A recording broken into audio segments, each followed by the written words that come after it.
많은 분들이 신앙생활을 하면서 문제가 지속되거나 바라고 소망하는 일들이 잘 이루어지지 않으면 시험에 빠지기 쉽습니다.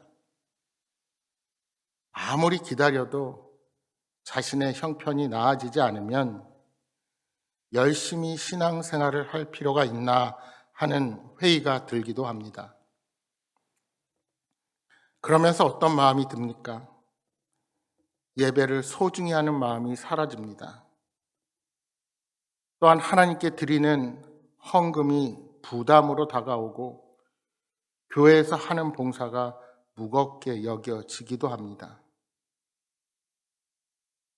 그런데 여러분, 우리는 이러한 상황에서 우리 신앙에서 정말 중요한 것이 무엇인지 점검해야 합니다. 이러한 생각이 들 때 우리는 우리의 신앙의 세속적인 복을 우리가 추구하고 있는지, 당장 눈에 보이는 현실의 문제로만 모든 것을 판단하는지,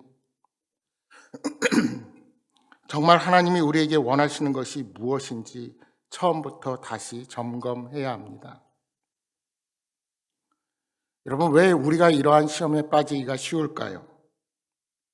그것은 죄송합니다.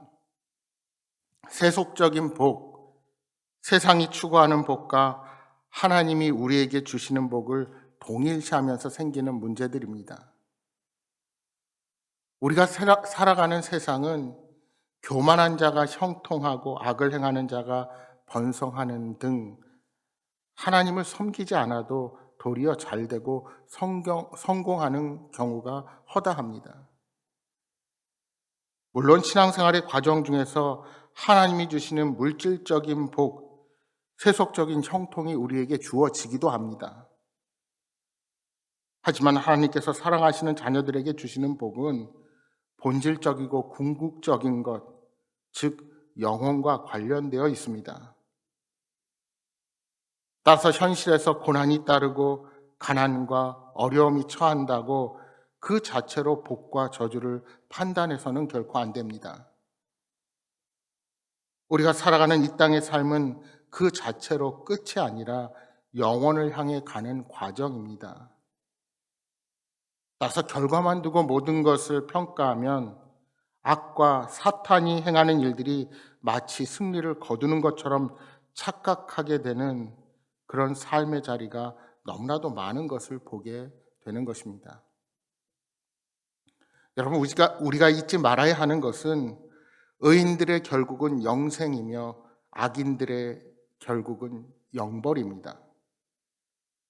그러나 하나님은 그러한 궁극적인 결과에 이르도록 섭리하는 그 과정만큼은 악인들에 대해서 무조건 세속의 복을 주시고, 의인들에 대해서 무조건 세속의 복을 주시고 악인들에게 즉각적인 심판을 내리지는 않는다는 사실을 우리가 명심해야 합니다. 그러니까 우리가 살아가는 현실의 자리에서는 마치 하나님께서 일하시지 않는 것처럼 모순적인 일을 발견할 수도 있다는 사실입니다. 그래서 우리에게는 때로 인내가 필요하고 끝까지 믿음을 가지고 신실하신 주님을 바라볼 수가 있어야 하는 것입니다. 오늘 본문 14절의 말씀처럼 당시 유대인들 중에는 하나님을 섬기는 것이 헛되다, 하나님의 명령을 지키는 것은 슬프게 행하는 것이다 라고 말하는 자들이 있었습니다.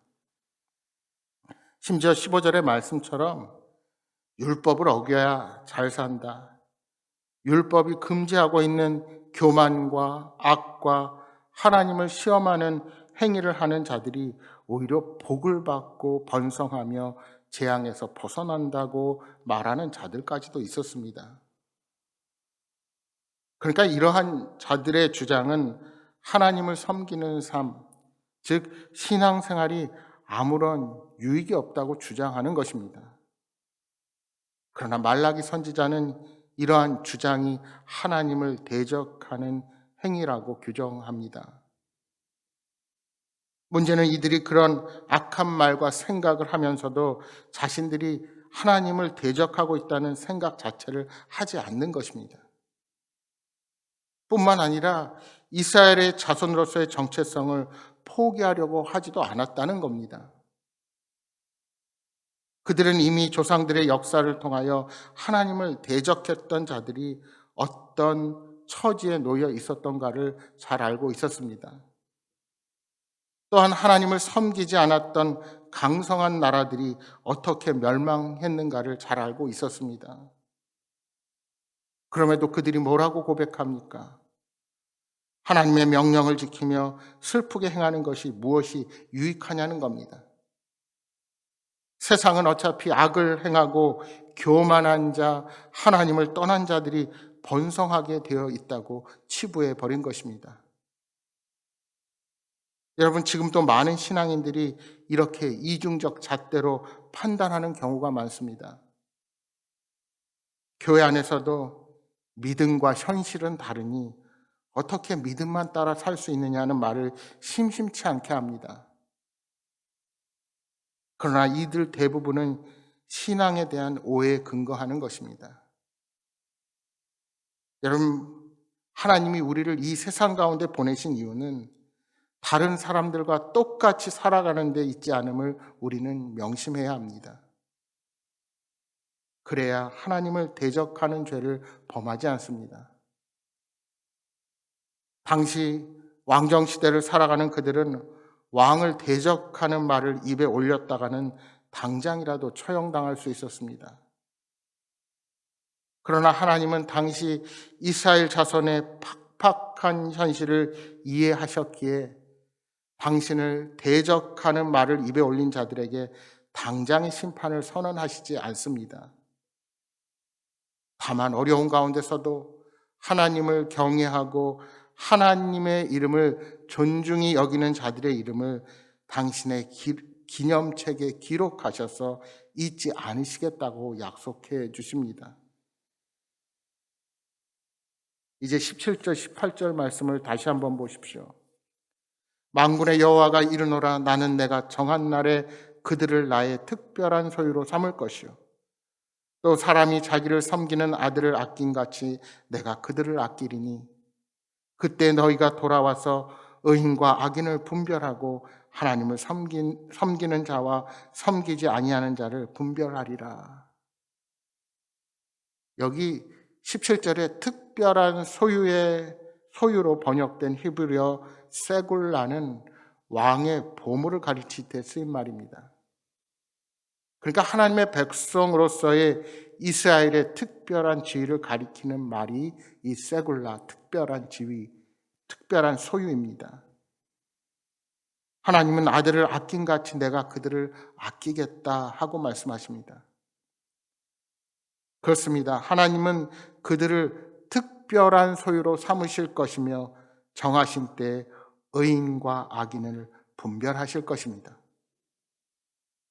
하나님의 이름을 대적한 자들은 정해진 때까지 회개의 기회가 주어지지만 그 후에는 심판이 임할 것입니다.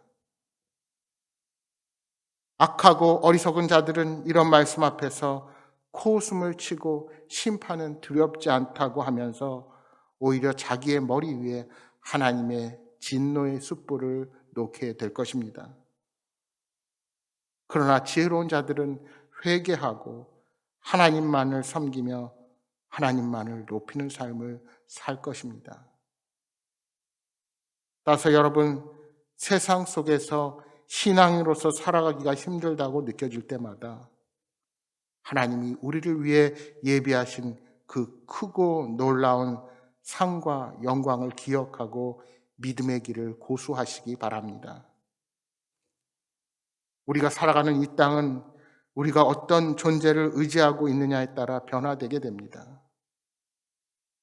영원한 천국을 믿는 사람과 믿지 않는 사람의 삶은 완전히 다를 수밖에 없습니다. 따라서 신앙생활이 힘들다고 느껴질 때 내가 의지하는 하나님이 어떤 분이신지를 되새기고 우리가 그분의 자녀가 되었다는 사실을 기억하면서 소망을 새롭게 하는 지혜로운 자가 되시기를 바랍니다. 북아메리카 추운 지역에서 자생하는 야생 블루베리는 오랜 기간 원주민들의 음식으로 사랑을 받아왔습니다. 항암에도 좋은데 최고의 항산화 효과를 지니고 있습니다. 그런데 이 사실이 여기저기 알려지자 농장에서 대규모로 블루베리를 재배하기 시작했습니다. 하지만 놀라운 사실은 야생에서 자란 블루베리와 재배한 블루베리는 효능에서 큰 차이가 난다는 것입니다.